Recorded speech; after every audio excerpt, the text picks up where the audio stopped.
Assalamualaikum warahmatullahi wabarakatuh. Alhamdulillahirabbil alamin. Wa bihi nasta'in wa ala umuri dunya waddin. Wassalatu wassalamu ala asyrafil anbiya'i wal mursalin Sayyidina Muhammadin wa ala alihi wa ashabihi ajma'in, amma ba'd.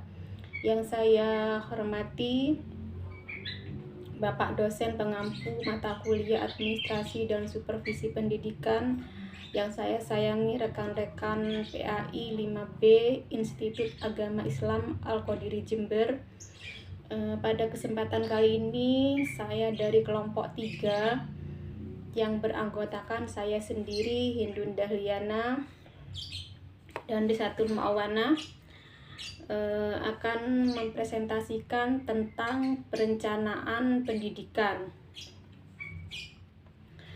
di mana pengertian perencanaan pendidikan ini banyak tokoh yang mengemukakan definisinya. Di antaranya menurut KUM 1982, yaitu perencanaan pendidikan merupakan kegiatan rasional dan dari analisis sistematis proses perkembangan pendidikan dengan tujuan agar pendidikan itu lebih efektif dan efisien. Sedangkan tujuan perencanaan yaitu menurut Depdiknas 2006, perencanaan pendidikan di lingkup sekolah bertujuan untuk menjamin agar perubahan atau tujuan pendidikan yang telah ditetapkan dapat dicapai dengan tingkat kepastian yang tinggi dan risiko yang kecil. Kemudian mendukung koordinasi antar pelaku sekolah, menjamin terciptanya integritas, sinkronisasi, dan energi baik antar pelaku sekolah, antar sekolah, dan dinas pendidikan kabupaten atau kota, dan antar waktu, menjamin keterkaitan dan konsistensi antar perencanaan, penganggaran, pelaksanaan, dan pengawasan. Selanjutnya, mengoptimalkan partisipasi warga sekolah dan masyarakat, menjamin tercapainya penggunaan sumber daya secara efisien, efektif, berkeadilan, dan berkelanjutan. Pendekatan perencanaan, yaitu pendekatan melalui perencanaan tenaga kerja, yaitu diarahkan agar tercipta lulusan yang memiliki skills yang dibutuhkan dunia kerja dan perkembangan zaman. Contohnya yaitu mengadakan program life skill. Yang berikutnya pendekatan peminatan sosial, yaitu mengakomodasi aspirasi dan tuntutan yang berkembang di masyarakat dalam berbagai dimensi kehidupan seperti moral, sosial, ekonomi, dan lain-lain. Contohnya menyediakan satu kelas atau ruang inklusi untuk siswa yang berkebutuhan khusus. Kemudian pendekatan nilai balik. Pendekatan ini bermaksud agar memiliki produktivitas dan kualitas yang tinggi dengan menciptakan program-program yang relevan dengan tuntutan masyarakat dan tercapainya dalam perkembangan zaman. Contohnya seperti mengadakan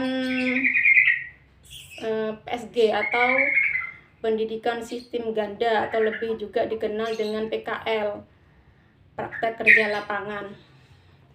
Selanjutnya pendekatan sistem. Pendekatan ini difokuskan pada organisasi sebagai sistem yang memiliki komponen-komponen yang saling terkaitan. Contohnya perencanaan sekolah efektif, program peningkatan mutu pada setiap jenis dan jenjang pendidikan. Demikian dari saya, dan selanjutnya saya persilakan rekan saya yaitu Risatul Mu'awana untuk melanjutkan. Bismillahirrahmanirrahim. Assalamualaikum warahmatullahi wabarakatuh. Saya Risatul Muawana. Di sini saya akan melanjutkan penjelasan dari Ibu Hindun Dahliana tentang prinsip perencanaan. Bang Hart dan Trul mengungkapkan dimensi sebagai prinsip perencanaan pendidikan, yaitu nomor 1, signifikansi. Derajat signifikansi dipengaruhi oleh kepentingan sosial yang ada dalam tujuan pendidikan. Kemudian yang nomor 2, feasibility, yaitu rencana yang dibuat harus ditetapkan petunjuknya dan didasarkan pada situasi analisis dan prosedur yang sesuai. Kemudian yang nomor 3 ada relevansi, yaitu peningkatan penggunaan teknologi dan teknik perencanaan yang canggih telah memperluas konsep relevansi. Kemudian yang nomor 4 ada kepastian, yaitu perhitungan yang tepat harus diidentifikasi dengan memperhitungkan segala penyimpangan untuk dijadikan bahan pertimbangan. Yang nomor 5 penghematan, yaitu prinsip ini menyatakan bahwa rencana harus dirancang dalam kerangka yang sederhana dan meningkatkan kepekaan untuk mengidentifikasi interaksi antar komponen. Yang nomor 6 adaptabilitas, yaitu rencana pendidikan hendaknya merupakan hal yang dinamis. Kemudian yang nomor 7 ada waktu, yaitu waktu merupakan faktor penting. Perhatikan siklus alami pada aspek-aspek yang direncanakan. Kemudian yang nomor 8 monitoring, yaitu meliputi penetapan kriteria pendidikan untuk melihat apakah yang direncanakan sudah dilaksanakan secara efisien atau belum. Kemudian yang terakhir yang nomor 9 subject matter, substansi apa yang sedang direncanakan dikembangkan oleh MC-CLUR, seperti tujuan dan sasaran, program dan layanan, dan sebagainya. Kemudian jenis dan lingkup perencanaan.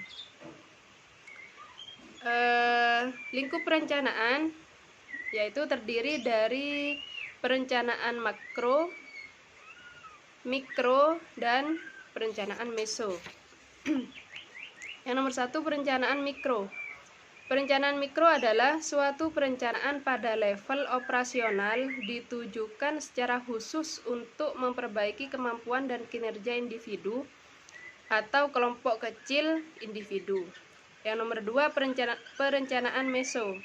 Perencanaan meso adalah suatu perencanaan level organisasi operasional dan menengah ditujukan secara khusus untuk memperbaiki kinerja organisasi atau satuan pendidikan. Kemudian yang nomor 3 perencanaan makro, yaitu suatu perencanaan pada level top organisasi yang menjadi rujukan perencanaan meso dan mikro. Kemudian ada tahapan perencanaan. Tahapan perencanaan di sini ada 6 tahapan, yaitu nomor 1 merumuskan visi, misi, dan nilai lembaga. Visi adalah gambaran masa depan yang ideal yang dibentuk anggota organisasi berdasarkan visi pribadi atau individu. Misi yaitu merupakan rumusan umum mengenai tindakan atau upaya-upaya yang akan dilaksanakan untuk mewujudkan visi. Kemudian nilai yaitu menjelaskan bagaimana cara kita melakukan tugas masing-masing untuk mencapai misi organisasi. Kemudian yang nomor 2 analisis lingkungan strategis. Di sini analisis lingkungan strategis ada 2 macam, yaitu analisis lingkungan internal dan analisis lingkungan eksternal. Analisis lingkungan internal berupa pencermatan dan identifikasi terhadap kondisi internal organisasi, menyangkut organisasi, biaya operasional, efektivitas organisasi, sumber daya manusia, sarana dan prasarana maupun dana yang tersedia. Sedangkan analisis lingkungan eksternal berupa pencermatan dan identifikasi terhadap kondisi lingkungan di luar organisasi yang dapat terdiri dari lingkungan ekonomi dan sebagainya. Kemudian yang nomor 3, faktor-faktor kunci keberhasilan atau critical success factor. Faktor kunci keberhasilan, faktor yang sangat mempengaruhi keberhasilan maupun kegagalan pencapaian misi organisasi. Kemudian yang nomor 4, tujuan dan sasaran. Di sini tujuan mengandung usaha untuk melaksanakan tindakan atau rumusan mengenai apa yang diinginkan pada kurun waktu tertentu. Kemudian sasaran organisasi adalah rumusan spesifik mengenai apa yang diinginkan pada kurun waktu tertentu. Kemudian yang nomor 5, strategi atau kebijakan, program, kegiatan. Strategi organisasi merupakan suatu persyaratan mengenai arah dan tindakan yang diinginkan pada waktu yang akan datang. Program adalah instrumen kebijakan yang berisi satu atau lebih kegiatan yang dilaksanakan oleh sekolah untuk mencapai tujuan. Kemudian kegiatan adalah suatu aktivitas yang dilaksanakan untuk mengimplementasikan program. Kemudian yang terakhir, yang nomor 6, ada evaluasi kinerja, yaitu dapat berupa pemantauan dan evaluasi yang memberikan umpan balik terhadap keberlangsungan atau masa depan rencana. Baik, mungkin cukup sekian dari kami. Apabila ada salah hilaf, kami mohon maaf yang sebesar-besarnya. Wabillahi taufik wal hidayah. Wassalamualaikum warahmatullahi wabarakatuh.